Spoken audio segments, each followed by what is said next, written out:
Doctor Narendra Singh Kapoor ਦੀ ਪੁਸਤਕ ਬੁਨਿਆਦਾਂ ਦਾ ਅਗਲਾ ਅੰਗ ਹੈ ਨੇਤਰਹੀਣਤਾ।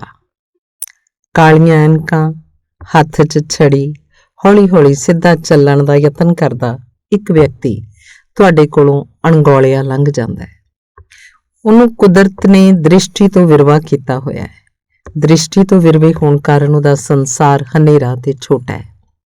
ਉਸ ਕੋਲ ਜ਼ਿੰਦਗੀ ਤਾਂ ਹੈ, ਪਰ ਇੰਨੀ ਨਹੀਂ ਕਿ ਉਹ ਮਾਣ ਸਕੇ।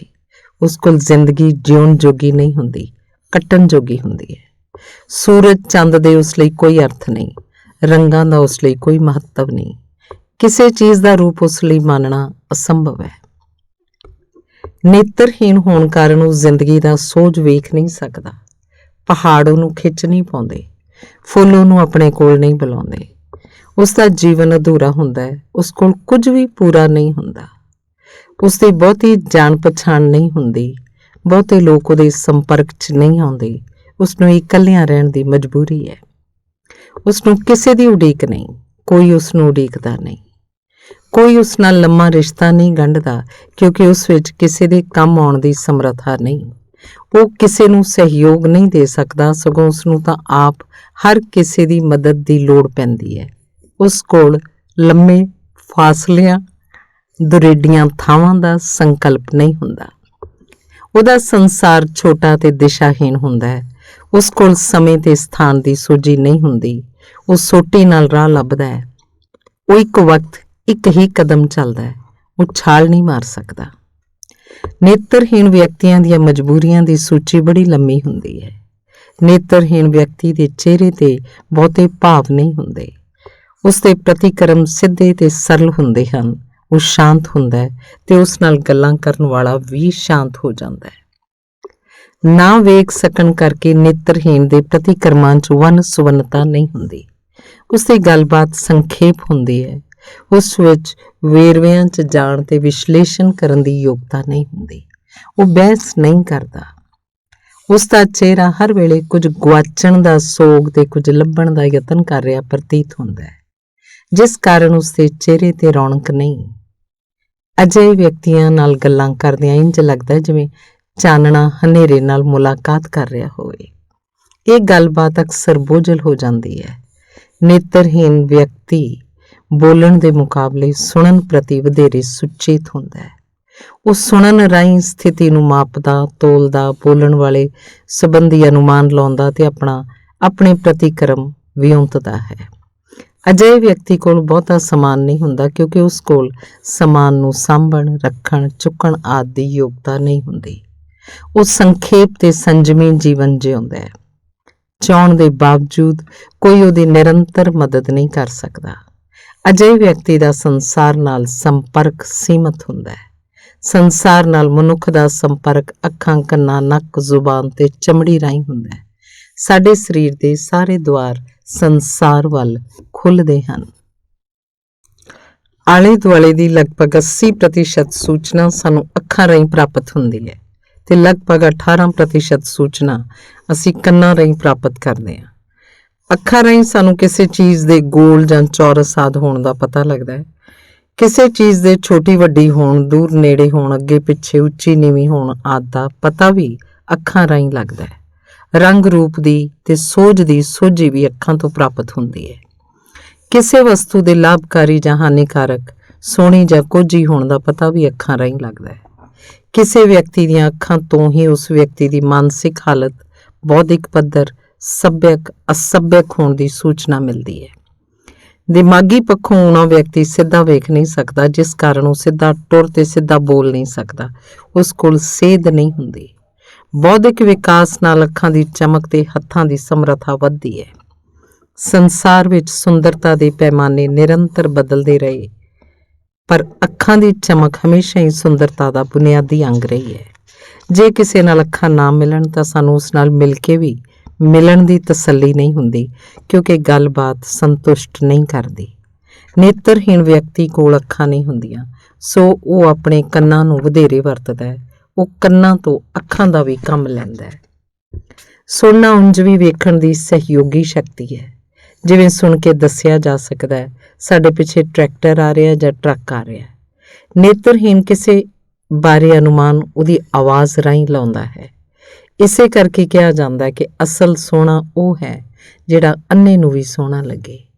ਨੇਤਰਹੀਣ ਵਿਅਕਤੀ ਦੂਜੇ ਵਿਅਕਤੀ ਦੀ ਆਵਾਜ਼ ਰਾਹੀਂ ਉਹਦੀ ਉਮਰ, ਸਰੀਰਕ ਡੀਲ ਡੌਲ, ਕੱਦ ਕਾਠ, ਬੌਧਿਕ ਪੱਧਰ, ਸਲੀਕਾ, ਚੱਜ-ਆਚਾਰ, ਚਲਾਕੀ, ਭੋਲਾਪਣ, ਨਿਮਰਤਾ, ਸੁਹਿਰਦਤਾ, ਭਾਵਨਾ, ਮਨੋਰਥ ਤੇ ਬੋਲਣ ਵਾਲੇ ਦੇ ਬੈਠੇ ਜਾਂ ਖਲੋਤੇ ਹੋਣ, ਦੂਰ ਜਾਂ ਨੇੜੇ ਹੋਣ ਬਾਰੇ ਜਾਣ ਸਕਦਾ ਹੈ। ਆਪਣੀ ਛੜੀ ਨੂੰ ਜ਼ਮੀਨ ਨਾਲ ਟਕਰਾ ਕੇ ਉਹ ਰੁਕਣ, ਸਾਵਧਾਨ ਹੋਣ ਜਾਂ ਚੱਲਦੇ ਰਹਿਣ ਦਾ ਨਿਰਣਾ ਕਰਦਾ ਹੈ। ਨੇਤਰਹੀਣ ਜੇ ਸੱਭਿਅਕ ਲੋਕਾਂ 'ਚ ਰਹੇ ਤਾਂ ਉਸ 'ਚ ਵੱਖ-ਵੱਖ ਆਵਾਜ਼ਾਂ ਦੇ ਗੁਣ, ਲੱਛਣ, ਸੂਖਮਤਾ, ਮਧੁਰਤਾ ਆਦਿ ਸੋਝੀ ਜਾਗਦੀ ਹੈ। ਨੇਤਰਹੀਣ ਵਿਅਕਤੀ ਦੀ ਦ੍ਰਿਸ਼ਟੀ ਤੋਂ ਆਵਾਜ਼ ਹਲਕੀ, ਭਾਰੀ, ਬਾਰੀਕ, ਮੋਟੀ, ਚੀਰਵੀਂ, ਸੁਰੀਲੀ, ਕਾਲੀ, ਟਿਕੀ ਹੋਈ, ਗੰਭੀਰ, ਹੋਛੀ, ਗੂੰਜਵੀਂ, ਬੈਠੀ ਹੋਈ, ਖੜਕਵੀਂ, ਚੀਕਵੀਂ, ਤੇਜ਼, ਰੁਕੀ ਹੋਈ, ਲਮਕਵੀਂ, ਡੂੰਘੀ, ਬੇਧਿਆਨੀ, ਥਥਲਾਉਂਦੀ, ਦੱਬਵੀਂ ਤੇ ਗਰਜਵੀਂ ਹੁੰਦੀ ਹੈ। ਕਿਸੇ ਨੂੰ ਪਛਾਣਨ ਲਈ ਆਵਾਜ਼ ਨੇਤਰਹੀਣ ਵਿਅਕਤੀ ਲਈ ਵਿਸ਼ੇਸ਼ ਕਰਕੇ ਤੇ ਸਧਾਰਨ ਵਿਅਕਤੀ ਲਈ ਆਮ ਕਰਕੇ ਭਰੋਸੇਮੰਦ ਸਾਧਨ ਹੁੰਦੀ ਹੈ। ਆਵਾਜ਼ ਦੀ ਸੂਖਮ ਤੇ ਵਿਸ਼ਾਲ ਸੋਝੀ ਰੱਖਣ ਕਾਰਨ ਹੀ ਬਹੁਤੇ ਨੇਤਰਹੀਣ ਵਿਅਕਤੀ ਸੰਗੀਤ 'ਚ ਰੁਚੀ ਲੈਂਦੇ ਹਨ, ਜਿਸ ਰਾਹੀਂ ਉਹ ਆਪਣੇ ਜੀਵਨ ਨੂੰ ਸਾਰਥਕ ਕਰਦੇ ਹਨ ਤੇ ਸਮਾਜ ਲਈ ਲਾਭਕਾਰੀ ਸਾਬਤ ਹੁੰਦੇ ਹਨ। ਨੇਤਰਹੀਣ ਹੋਣ ਦੀ ਸਥਿਤੀ ਵਿੱਚ ਜੀਵਤ ਰਹਿਣ ਦੀ ਸਹੂਲਤ ਕੇਵਲ ਮਨੁੱਖੀ ਸਮਾਜ ਵਿੱਚ ਹੈ। ਜੇ ਸਮਾਜ ਸਹਿਯੋਗ ਨਾ ਦੇਵੇ ਤਾਂ ਨੇਤਰਹੀਣ ਵਿਅਕਤੀ ਜੀਵਤ ਨਹੀਂ ਰਹਿ ਸਕਦਾ। ਮਨੁੱਖਾਂ ਵਿੱਚ ਵੀ ਕੇਵਲ ਪੁਰਸ਼ ਇਸ ਮੁਸ਼ਕਲ ਨੂੰ ਬਰਦਾਸ਼ਤ ਕਰਦੇ ਹਨ। ਕਿਸੇ ਨੇਤਰਹੀਣ ਇਸਤਰੀ ਲਈ ਸਮੱਸਿਆਵਾਂ ਕਈ ਗੁਣਾ ਵੱਧ ਜਾਂਦੀਆਂ ਹਨ। ਨੇਤਰਹੀਣ ਧੀਆਂ ਅਕਸਰ ਮਾਪਿਆਂ ਦੀ ਕਰਤੱਵ, ਕੁਰਬਾਨੀ ਤੇ ਸੇਵਾ ਦੀ ਭਾਵਨਾ ਕਾਰਨ ਉਹਨਾਂ ਦੀ ਦੇਖਭਾਲ ਅਧੀਨ ਜੀਵਤ ਰਹਿੰਦੀਆਂ ਹਨ, ਪਰ ਇਹਨਾਂ ਦਾ ਜੀਵਨ ਬੜਾ ਸੀਮਤ ਹੁੰਦਾ ਹੈ। ਘਰ ਦੇ ਅੰਦਰ ਨੇਤਰਹੀਣਾਂ ਨੂੰ ਵਿਚਰਨ 'ਚ ਮੁਸ਼ਕਲ ਨਹੀਂ ਆਉਂਦੀ। ਪਰਿਵਾਰ ਵੀ ਇਹਨਾਂ ਉੱਤੇ ਬਹੁਤੀਆਂ ਜ਼ਿੰਮੇਵਾਰੀਆਂ ਨਹੀਂ ਪਾਉਂਦਾ। ਕੁਦਰਤ ਵਿੱਚ ਉਹੀ ਜੀਵ ਜੰਤੂ ਜਿਉਂਦੇ ਰਹਿ ਸਕਦੇ ਹਨ ਜਿਹੜੇ ਪੂਰਨ ਭਾਂਤ ਤੰਦਰੁਸਤ ਹੋਣ, ਨਹੀਂ ਤਾਂ ਉਹ ਖਾਰਜ ਹੋ ਜਾਂਦੇ ਹਨ। ਉਹ ਕੇਵਲ ਮਨੁੱਖੀ ਨਸਲ 'ਚ ਸੰਭਵ ਹੈ ਕਿ ਬੌਧਿਕ ਤੇ ਸਰੀਰਕ ਪੱਖੋਂ ਅਪੰਗ ਵਿਅਕਤੀ ਵੀ ਜੀਵਤ ਰਹਿੰਦੇ ਹਨ, ਪਰ ਇਹ ਤਾਂ ਹੀ ਸੰਭਵ ਹੁੰਦਾ ਜੇ ਕੋਈ ਤੰਦਰੁਸਤ ਵਿਅਕਤੀ ਉਹਨਾਂ ਦੀ ਦੇਖਭਾਲ ਦੀ ਜ਼ਿੰਮੇਵਾਰੀ ਲਏ। ਪਸ਼ੂਆਂ ਵਿੱਚ ਕੋਈ ਪਸ਼ੂ ਕਿਸੇ ਹੋਰ ਪਸ਼ੂ ਦੀ ਦੇਖਭਾਲ ਨਹੀਂ ਕਰ ਸਕਦਾ, ਸੋ ਪਸ਼ੂਆਂ 'ਚ ਇਹ ਸੋਝੀ ਉਤਪੰਨ ਹੀ ਨਹੀਂ ਹੁੰਦੀ। ਪਸ਼ੂ ਪੰਛੀ ਵੀ ਨੇਤਰਹੀਣ ਹੋ ਜਾਂਦੇ ਹਨ, ਪਰ ਉਹ ਪੂਰੀ ਤਰ੍ਹਾਂ ਨੇਤਰਹੀਣ ਹੋਣ ਤੋਂ ਪਹਿਲਾਂ ਹੀ ਮਰ ਜਾਂਦੇ ਹਨ। ਨੇਤਰਹੀਣ ਵਿਅਕਤੀ ਸੀਮਤ ਆਲੇ ਦੁਆਲੇ ਨਾਲ ਆਪਣੇ ਆਪ ਨੂੰ ਇਕਸੁਰ ਕਰ ਲੈਂਦਾ ਹੈ। ਇੱਕ ਹੋਸਟਲ 'ਚ ਇੱਕ ਨੇਤਰਹੀਣ ਵਿਦਿਆਰਥਣ ਵੀ ਰਹਿੰਦੀ ਸੀ। ਉਹ ਨੇੜੇ ਤੇੜੇ ਤੇ ਉੱਪਰ ਥੱਲੇ ਆਪੇ ਆ ਜਾਂਦੀ ਸੀ ਤੇ ਆਪੇ ਜਾ ਸਕਦੀ ਸੀ। ਜੇ ਲੋੜ ਪੈਂਦੀ ਤਾਂ ਹੋਰ ਲੜਕੀਆਂ ਉਹਦੀ ਮਦਦ ਕਰਦੀਆਂ ਸਨ, ਪਰ ਆਪਣੇ ਸਾਰੇ ਕਾਰਜ ਉਹ ਆਪ ਸਾਧ ਲੈਂਦੀ ਸੀ। ਇੱਕ ਰਾਤ ਇੱਕ ਸਮਾਗਮ 'ਚ ਬਿਜਲੀ ਚਲੀ ਗਈ। ਘੁੱਪ ਹਨੇਰਾ ਹੋ ਗਿਆ, ਪਰ ਬਿਜਲੀ ਚਲੇ ਜਾਣ ਦਾ ਰੌਲਾ ਸੁਣ ਕੇ ਉਸ ਨੇਤਰਹੀਣ ਲੜਕੀ ਨੇ ਬੜੇ ਵਿਸ਼ਵਾਸ ਨਾਲ ਕਿਹਾ, ਘਬਰਾਓ ਨਾ, ਮੇਰੇ ਪਿੱਛੇ ਪਿੱਛੇ ਆ ਜਾਓ, ਮੈਂ ਤੁਹਾਨੂੰ ਪਹੁੰਚਾ ਦੇਵਾਂਗੀ। ਕਈ ਜਮਾਂਦਰੂ ਨੇਤਰਹੀਣ ਹੁੰਦੇ ਹਨ। ਕੁਝ ਕਿਸੇ ਦੁਰਘਟਨਾ, ਬਿਮਾਰੀ, ਅਣਗਹਿਲੀ ਜਾਂ ਕਿਸੇ ਹੋਰ ਕਾਰਨ ਦ੍ਰਿਸ਼ਟੀ ਗੁਆ ਬੈਠਦੇ ਹਨ। ਕਈਆਂ ਦੀ ਨੇਤਰਹੀਣਤਾ ਡੂੰਘੀ ਤੇ ਮਨੋਵਿਗਿਆਨਕ ਹੁੰਦੀ ਹੈ। ਇੱਕ ਲੜਕੀ ਨੂੰ ਉਹਦੀ ਮਾਂ ਅੱਖਾਂ ਦੇ ਡਾਕਟਰ ਕੋਲ ਲੈ ਗਈ ਤੇ ਦੱਸਿਆ ਕਿ ਉਹ ਅੰਨ੍ਹੀ ਹੋ ਗਈ ਹੈ। ਜਾਂਚ ਕਰਕੇ ਡਾਕਟਰ ਨੇ ਕਿਹਾ ਇਹਦੀਆਂ ਅੱਖਾਂ ਸਰੀਰਕ ਪੱਖੋਂ ਠੀਕ ਹਨ, ਪਰ ਮਨੋਵਿਗਿਆਨਕ ਪੱਖੋਂ ਇਹ ਅੰਨ੍ਹੀ ਹੈ। ਦੱਸਦੀ ਹੈ ਕਿਸੇ ਨਾਲ ਪਿਆਰ ਹੋ ਗਿਆ ਸੀ, ਪਰ ਪਰਿਵਾਰ ਨੇ ਇਹਦਾ ਉਸ ਨਾਲ ਮਿਲਣਾ ਗਿਲਣਾ ਬੰਦ ਕਰਤਾ। ਇਹਨੂੰ ਇੱਕ ਹਨੇਰੇ ਕਮਰੇ 'ਚ ਬੰਦ ਕਰ ਦਿੱਤਾ ਸੀ। ਇਹ ਕਹਿੰਦੀ ਹੈ ਕਿ ਇਹਨੂੰ ਆਪਣੇ ਪ੍ਰੇਮੀ ਤੋਂ ਸਿਵਾਏ ਕਿਸੇ ਹੋਰ ਨੂੰ ਵੇਖਣ ਦੀ ਇੱਛਾ ਹੀ ਨਹੀਂ ਹੈ। ਇਸ ਦੀਆਂ ਅੱਖਾਂ ਨੇ ਆਤਮਘਾਤ ਕਰ ਲਿਆ ਹੈ। ਜਿਹੜੇ ਜਮਾਂਦਰੂ ਨੇਤਰਹੀਣ ਨਹੀਂ ਹੁੰਦੇ ਤੇ ਮਗਰੋਂ ਪੂਰੇ ਜਾਂ ਅੰਸ਼ਿਕ ਨੇਤਰਹੀਣ ਹੋ ਜਾਂਦੇ ਹਨ, ਉਹ ਨੇਤਰਹੀਣ ਹੋਣ ਤੋਂ ਪਹਿਲਾਂ ਵੇਖੀਆਂ ਇਮਾਰਤਾਂ, ਵਿਅਕਤੀਆਂ, ਘਟਨਾਵਾਂ ਆਦਿ ਹਵਾਲਿਆਂ ਨਾਲ ਗੱਲਾਂ ਕਰਦੇ ਹਨ। ਇਹਨਾਂ ਕੋਲ ਲੋਕ ਪਰਲੋਕ ਦੋਵੇਂ ਪ੍ਰਕਾਰ ਦਾ ਅਨੁਭਵ ਹੁੰਦਾ ਹੈ, ਪਰ ਇਹਨਾਂ ਦਾ ਆਲੇ ਦੁਆਲੇ ਤੇ ਨਿਯੰਤਰਣ ਨਹੀਂ ਹੁੰਦਾ ਤੇ ਇਹਨਾਂ ਨੂੰ ਤਾਲਮੇਲ ਦੀ ਸਮੱਸਿਆ ਦਾ ਨਿਰੰਤਰ ਸਾਹਮਣਾ ਕਰਨਾ ਪੈਂਦਾ ਹੈ। ਮੇਰੇ ਇੱਕ ਜਾਣੂ ਅਧਿਆਪਕ 5 ਸਾਲ ਦੇ ਅਰਸੇ 'ਚ ਪੂਰੀ ਤਰ੍ਹਾਂ ਦ੍ਰਿਸ਼ਟੀ ਗੁਆ ਬੈਠੇ ਸਨ। ਉਹਨਾਂ ਨੂੰ ਭਾਂਤ-ਭਾਂਤ ਦੀਆਂ ਮੁਸ਼ਕਿਲਾਂ, ਪਰੇਸ਼ਾਨੀਆਂ ਤੇ ਅਪਮਾਨਾਂ ਦਾ ਸਾਹਮਣਾ ਕਰਨਾ ਪਿਆ ਸੀ।